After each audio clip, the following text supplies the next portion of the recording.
Does the loss prove that the Jets need another quarterback? Well, I said it last week. You're not going to win with him. All I need is that one little extra % of inspiration.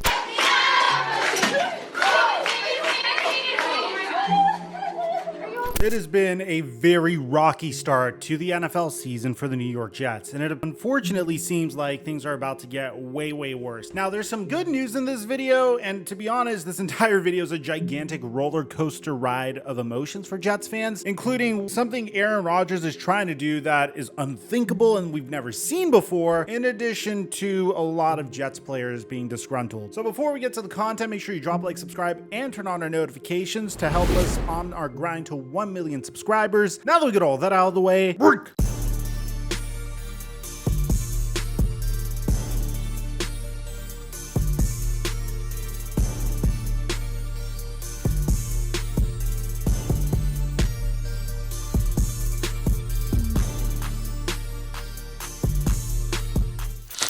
In life, there are great habits, such as going to the gym. And there are some, well, not so good habits. And well, thankfully, there are mechanisms in our lives that can assist us in quitting those terrible habits. But for those of you guys that don't know what we're talking about today's sponsor, Fume.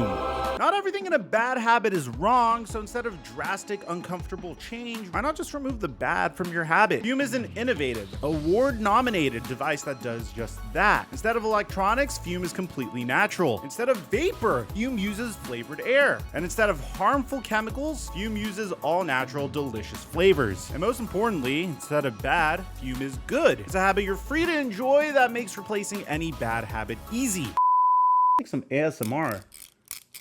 Honestly, yeah, wow, this is like, it's like my first time doing this. Oh my god, yeah, that's awesome. And to be honest, I wasn't really sure what to expect. So here's how it works. You take out one of their cores. We're trying out the crisp mint here today. It smells minty. All you have to do is take the Fume here, and I believe you just gotta put the core in here. Oh, it fits right in. Okay, sweet. Now,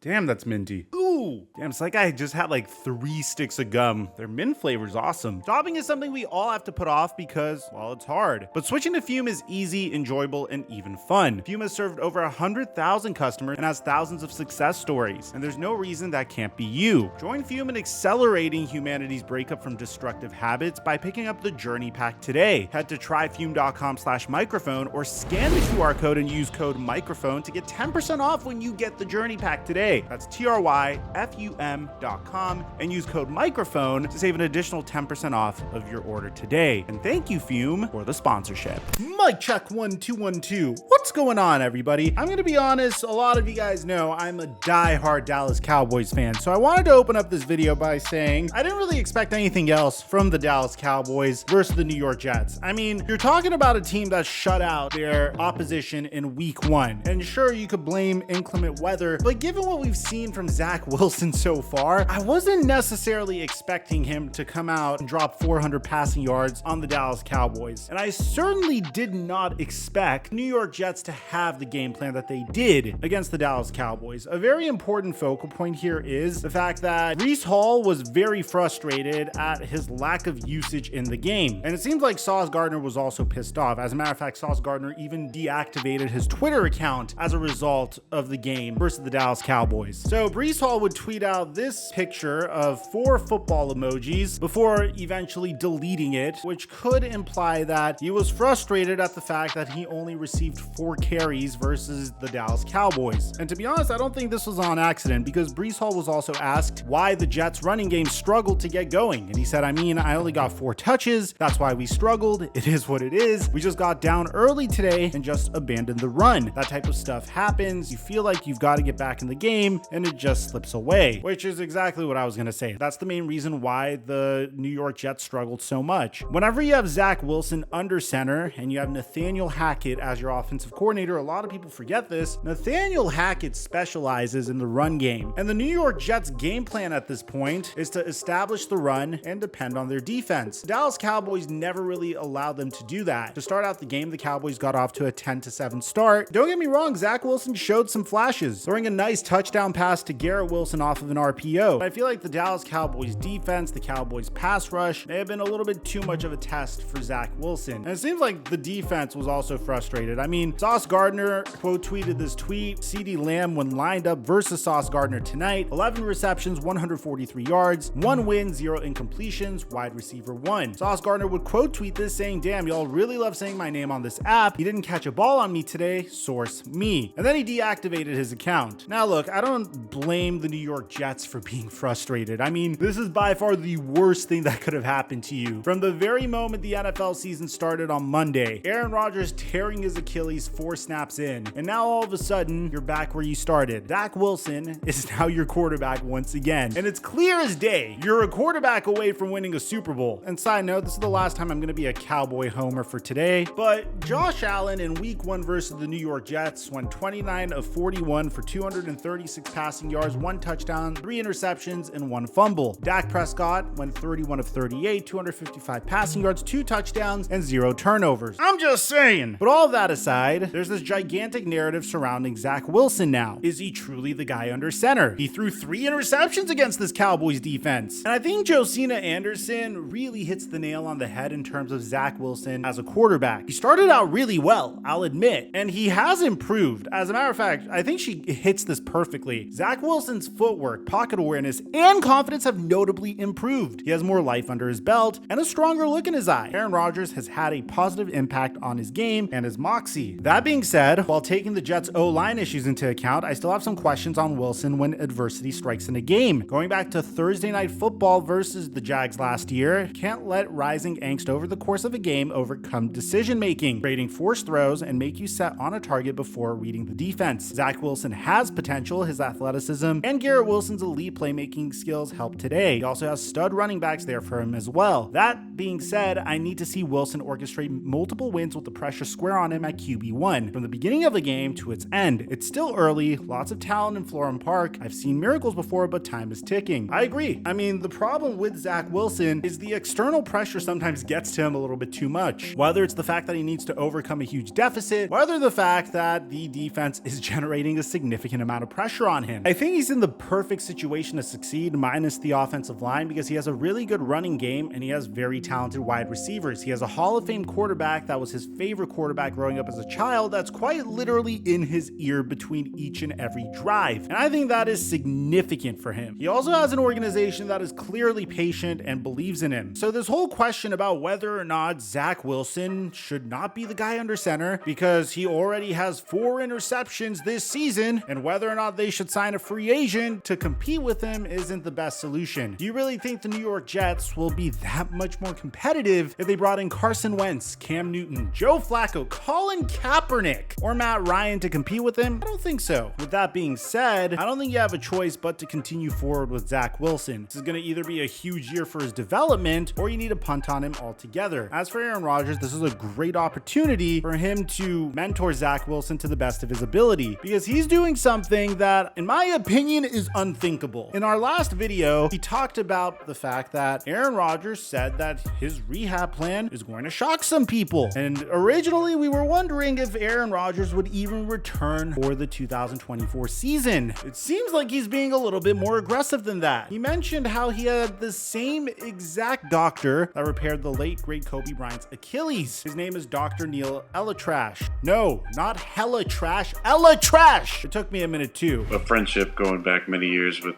Dr. Neil Elatrash. Neil worked on my collarbone back in 17. I'd already texted him from the locker room and then was just wondering how quickly we could get this done. So we also talked in our last video about how this doctor also was the doctor responsible for repairing Cam Akers' Achilles tendon. Now, bear in mind the significance of this is Cam Akers had the quickest return from an Achilles tear in NFL history. I mean, I think in all of sports history, if I'm being honest, tore his Achilles in July, made it in time back for the Super Bowl. Cam Akers, and a lot of you guys commented this in my YouTube video, scenario. Cam Akers did this at the age of 22. Aaron Rodgers is 39. The reason I'm bringing all this up is I didn't really entertain this thought originally, but of course, in true Aaron Rodgers fashion, he is definitely making it a point of emphasis to do whatever he possibly can to return in time for the playoffs. And this isn't some crazy report that I dug from the depths of Reddit. This is coming from Ian Rappaport and Tom Pelissaro. According to both of them, Jets quarterback Aaron Rodgers aims for a potential playoff return after an innovative surgery on his torn Achilles. New York Jets quarterback Aaron Rodgers is targeting an improbable playoff return from his torn Achilles after undergoing an innovative surgery on Wednesday in Los Angeles, a procedure designed to accelerate the normal rehabilitation process from such an injury. Sources say that renowned orthopedic surgeon Dr. Neil Elatrash and his team performed a procedure to place an internal brace called an Achilles speed bridge on Rodgers' fully torn left Achilles, which he ruptured just 4 snaps into Monday's game against the Buffalo Bills. While there are no guarantees, the speed bridge protects the repair and opens up the possibility of an earlier return. I know what you guys might be thinking. Wait, what? Like, out of nowhere, there's this brand new innovative surgery that's supposed to bring Aaron Rodgers back right in time for the playoffs. There's so much to unpack here, but first, let's find out a little bit more about this procedure. It's apparently a relatively new process designed to have an athlete fully recovered in as little as 4 months from what is normally a season-ending injury, per sources informed of the procedure. It could also potentially give Rodgers at least 1 shot to be ready to return in mid-January, right around the start of the playoffs, if the Jets qualify for the postseason. Now, that's not it. Rodgers is really doing everything he possibly can here. He might also receive platelet-rich plasma injections, similar to what Kobe Bryant, who had Elatrash repair his Achilles in 2013, famously received in Germany for a knee injury. There are other players in the NFL who had undergone similar procedures, including Russell Wilson last year. Rodgers talked about this a little bit from the Pat McAfee show. It's rehab. I've had friends who've done it, fellow competitors that I know who've done it, come back from it. But give me the depths. Give me all the things that you think can, should, or will happen. All I need is that 1 little extra % of inspiration. That's all I need. Now, it's important to note, the speed bridge does not guarantee a quicker return, though it is set to enhance the strength of the repair and guard it against stretching. So much depends on how Rodgers' rehab goes and how his body responds as he turns 40 in December. If there's no reason to push the return, meaning that the Jets are not in the playoffs, then this would be moot. So very significant here. There's a lot of things that need to work in order for Aaron Rodgers to return in January. 1, the New York Jets need to make it to the playoffs. The odds of that happening are very slim, respectfully, to the New York Jets. I mean, you look at this division, the New England Patriots, you never know. I mean, I've seen Bill Belichick take teams that have no business even making it to the wild card and inserting them into the wild card, like Mac Jones's rookie year. Miami Dolphins are a powerhouse. If Tua stays on the field, then they're my favorite to win the division. Buffalo Bills have been inconsistent as hell, but you cannot deny the talent of Josh Allen and their ability to make noise within that division. That's already 2 major contenders within their division to make it to the playoffs. So in order for this to even be feasible, then the New York Jets absolutely must make it to the playoffs. It seems like the New York Jets' current situation is chaotic. I mean, I would have never imagined this being the scenario. Obviously, I hope Aaron Rodgers could make it back within 4 months. The odds of that happening, in my opinion, maybe 10 to 15%, but I think it's admirable that he's doing his absolute best to achieve this. So let me know in the comments section down below. What do you guys think about all this information, man? Aside from that, I'm your boy Mike, and I'm dropping our mic until our next upload.